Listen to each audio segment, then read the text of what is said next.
ஒரு பெண்ணோட ஜாதகத்துல வந்து கணவனை குறிக்கக்கூடிய கிரகம் வந்து செவ்வாய்ன்னு நிறைய வீடியோஸ்லாம் நான் சொல்லிட்டேன். கணவன் மட்டும் கிடையாது, தாம்பத்திய உறவு கூட ஒரு பெண்ணோட ஜாதகத்துல குறிக்கிறது செவ்வாய் தான். ஏன்னா நீங்க நல்லா பார்த்தீங்கன்னு வச்சுக்கோங்க, காலச்சக்கரத்துக்கு 8ஆம் வீடு வந்து எது? விருட்சகம். விருட்சகம் வந்து எதை குறிக்குது அப்படின்னா தாம்பத்தியம், செக்ஸ்.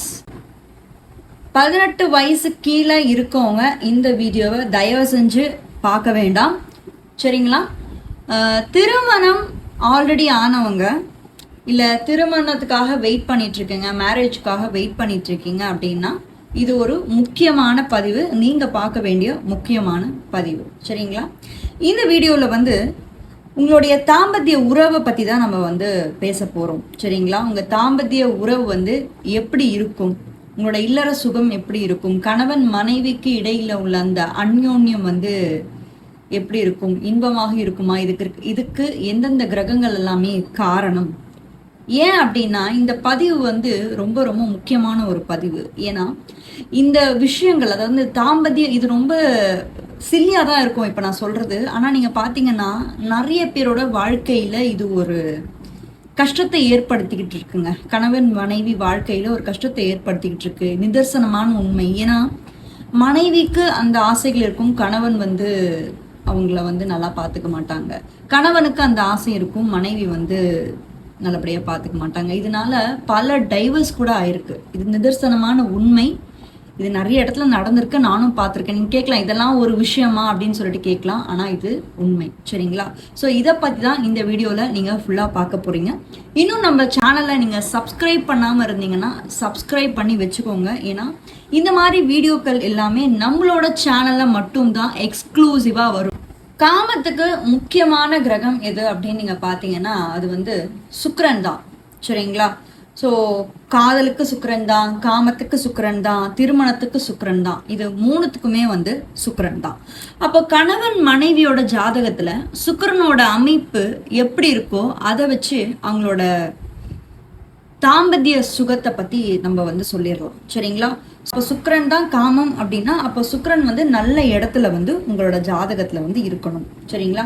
அதற்கடுத்து பார்த்தீங்க அப்படின்னு பார்த்தீங்கன்னா செவ்வாய்.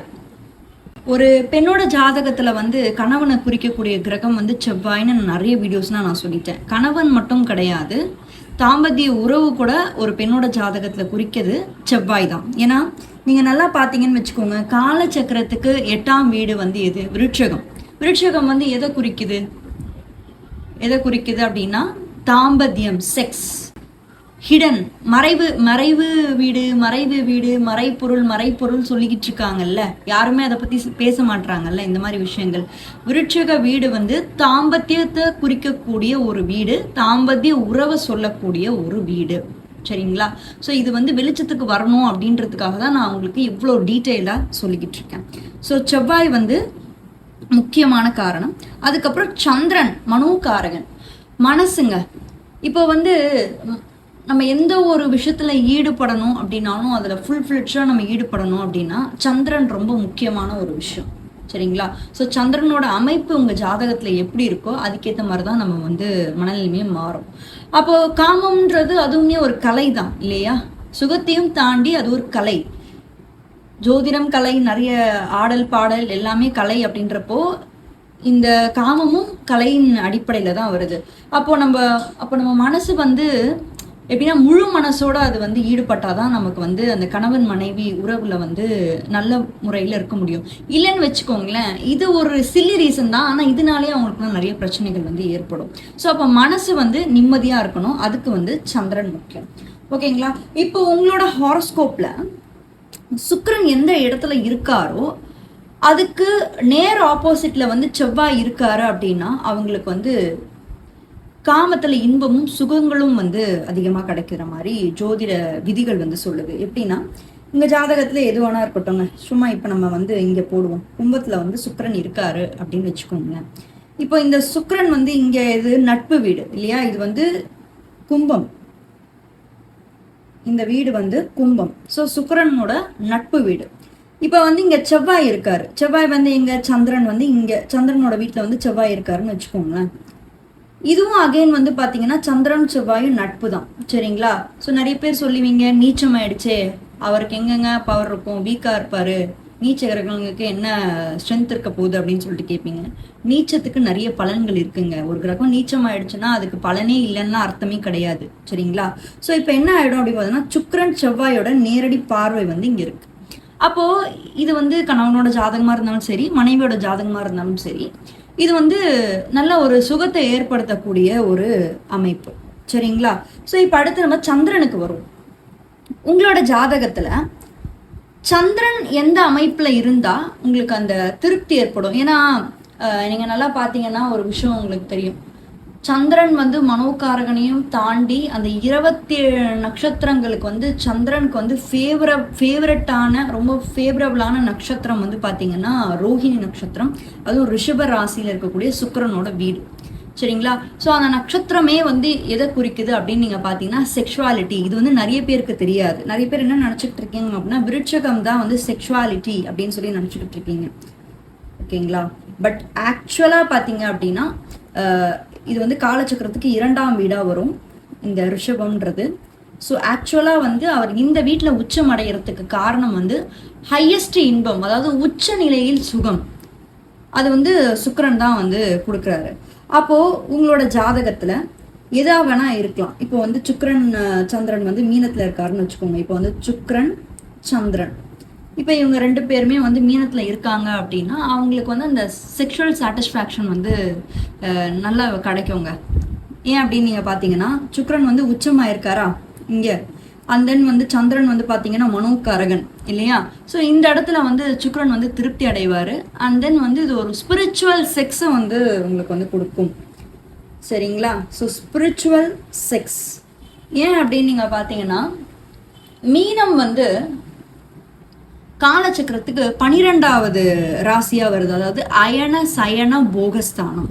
சரிங்களா? ஸோ அப்போ அயன சயன போகம் அப்படின்னா என்ன? Bed pleasure. பெட் பிளஷரை வந்து இந்த வீடு தான் வந்து குறிக்குது. போகம் அப்படின்னா அளவு கடந்த இன்பத்தை குறிக்குது, ஆசைகளை குறிக்குது. அப்போது ஒரு மனுஷனுக்கு வந்து அளவு கடந்த இன்பம் அப்படின்றது வந்து பார்த்தீங்கன்னா அது மீனம் தான் குறிக்குது. And then procreation. இப்போது தாம்பத்தியம் எதுக்காக நம்ம வந்து ஒரு கணவன் மனைவிக்குள்ளே ஈடுபடுறோம்? ஒரு கிரியேஷன் தானே, ஒரு ப்ரோக்ரியேஷன், ஒரு குழந்தை, ஒரு சைல்டு பர்த் தானே. அப்போ அது நல்ல வகையில் சந்தோஷமாக இருந்தால் தானே கணவன் மனைவியோட உறவு வந்து நீடிச்சு நிற்கும்.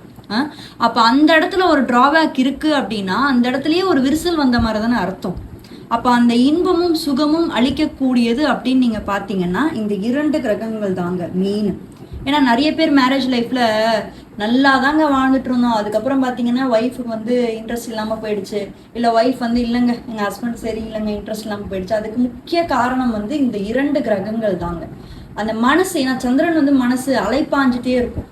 சில நேரம் நல்லா இருப்பாங்க, சில நேரம் வந்து அவங்களுக்கு மைண்டு மாறும். அந்த மாதிரி விஷயங்கள் அத்தனைக்குமே காரணம் வந்து சந்திரன் அப்படின்றதுனால இந்த சந்திரன் சுக்கிரனோட காம்பினேஷன் வந்து ஹாரோஸ்கோப்பில் நீங்கள் வந்து உங்கள் ஜாதகத்தில் வந்து மெயினாக பார்க்கணும்.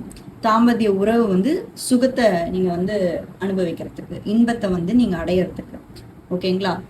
ஸோ இப்போ நீங்கள் வந்து உங்களோட எடுத்துக்காட்டாக நான் உங்களுக்கு வந்து இதை சொல்லிட்டேன். இப்போ வந்து இது ஒரு பெண்ணோட ஜாதகமாக இருக்குது. ஓகேங்களா? இப்போ நீங்கள் ஆணை வந்து சேர்க்க போகிறீங்க. இப்போ திருமணம் பார்த்துட்ருக்கீங்க, இப்போ நீங்கள் ஆணை வந்து சேர்க்க போகிறீங்க அப்படின்னா பெண்ணோட ஜாதகத்தில் நான் சொன்ன மாதிரி இந்த அமைப்பு இருக்குது அப்படின்னா ஒரு ஆணோட ஜாதகத்தில் இந்த மாதிரி அமைப்புகள் இருந்தது அப்படின்னா அது வந்து ரொம்ப வெல் அண்ட் குட். ஏன் அப்படின்னா இந்த மாதிரி அமைப்புகள் இருந்து அவங்களுக்கு அந்த மாதிரி அமைப்புகள் இல்லை அப்படின்னா சலிப்பு தட்டிடுவாங்க வாழ்க்கையில். அதாவது ஒரு சந்தோஷமே இல்லாமல் ஏதோ ஒரு ரோபோட்டிக் வாழ்க்கை மாதிரி வாழ்ந்துக்கிட்டு ஏன்டா வந்தோம், எதுக்குடா இவரை கல்யாணம் பண்ணோம், இல்லை எதுக்குடா இவளை கல்யாணம் பண்ணோம் அப்படின்ற மாதிரி ஒரு ரோபோட் மாதிரி வாழ்கிறதுக்கு இந்த மாதிரி கிரக நிலைகள் வந்து, இந்த மாதிரி கிரகங்கள் வந்து உங்களோட ஜாதகத்தில் திருமணத்துக்கு முன்பே நீங்கள் வந்து பார்த்துட்டீங்க அப்படின்னா ஓரளவுக்கு நீங்கள் ஒரு உஷாராக ஆகிடலாம். உங்களுக்கு ஒரு அவேர்னஸ் கிடச்சிரும். ஓகே ரைட்டு, நம்மளுக்கு இந்த அமைப்பு இருக்குது, அப்போ அவங்களுக்கும் அதே மாதிரி அமைப்பு இருக்கா அப்படின்றத நீங்கள் வந்து கண்டுபிடிச்சிடலாம். ஏன்னா நிறைய பேர் இது தெரியாமலே வந்து மேரேஜ் பண்ணிக்கிறீங்க. அதுக்கு தான் நான் இந்த மாதிரி ஒரு தீர்வு சொல்கிறேன். எப்படின்னா சரியான ஜாதக சேர்க்கை வேண்டும். அப்போதான் 2 பக்கமும் அது வந்து சரியாக இருக்கும். இல்லைனா அது வந்து நாளப்போக்கில் பிரச்சனைகளாக திரும்ப மாறி மாறி அவங்களுக்குள்ள வந்து பெரிய ஒரு அண்டர்ஸ்டாண்டிங்கே இல்லாத ஒரு நிலைமை வந்து ஏற்பட்டு கொடுக்கும். So coming to the final point என்ன அப்படின்னு நீங்கள் பார்த்தீங்கன்னா, காமம் அப்படின்ற ஒரு விஷயத்துக்கு முக்கிய காரணமாக இருக்கக்கூடியது சுக்கிரன். சரிங்களா? அந்த காமத்துக்கு அப்புறம் ஒரு பெண்ணோட ஜாதகத்தில் வந்து நீங்கள் மெயினாக பார்க்க வேண்டியது என்ன அப்படின்னா செவ்வாய். காமத்துக்கு ஏன்னா 8ஆம் வீடு விருட்சகம் சொன்னேன். ஸோ பெண்ணோட ஜாதகத்தில் 8ஆம் வீட்டை பாருங்கள். ஸோ அதுலேருந்து நீங்கள் வந்து தெரிஞ்சுக்கலாம் அவங்களோட வந்து செக்ஷுவல் லைஃப் வந்து எப்படி இருக்கும் அப்படின்னு. சந்திரனை பார்க்க வேண்டியது ரொம்ப அவசியம். மனசு, அவங்க மனசு வந்து எந்த அளவுக்கு இன்பமாக அது அமையுது, இல்லை வந்து ஜஸ்ட் லைக் தட் வந்து ஒரு ஒரு எப்படி சொல்கிறது, ஒரு ப்ரோக்ரியேஷனே இல்லாமல் ஜஸ்ட் லைக் தட் ஏதோ பண்ணணும் அப்படின்ற மாதிரி ஒரு இதுவா, இல்லை உண்மையிலே வந்து அந்த காதலும் அன்பும் சேர்ந்து வந்து இருக்கா அப்படின்றது ஒரு முக்கியமான ஒரு விஷயம் வந்து சந்திரன் தான் வந்து சொல்லுவார். சரிங்களா? ஸோ இந்த வீடியோ உங்களுக்கு பிடிச்சிருந்தது அப்படின்னா ஒரு லைக்கை தட்டிட்டு கமெண்ட்டை பண்ணிட்டு போங்க மக்களே. ஏன் அப்படின்னா இதெல்லாமே வந்து ஒரு அஸ்ட்ராலஜியில் சீக்ரெட்ஸுங்க. இது பெருசாக யாருமே பேச மாட்டாங்க. ஓகேங்களா? ஸோ இது வெளியே வராமலே இருக்குது, ஹிடன் நாலேஜாகவே இருக்குது, மறைப்பொருள் ஞானமாகவே இருக்குது. யாரும் இதை பற்றி பேச மாட்றாங்க. சரிங்களா? ஸோ இந்த வீடியோ கண்டிப்பாக உங்களுக்கு பிடிச்சிருந்தா என்னோட மற்ற வீடியோஸும் போய் பாருங்கள். ரொம்ப யூஸ்ஃபுல்லான ஒரு வீடியோ. ஸோ நான் உங்களை இன்னொரு வீடியோவில் சந்திக்கிறேன் மக்களே. Until then, this is by from Venus astro.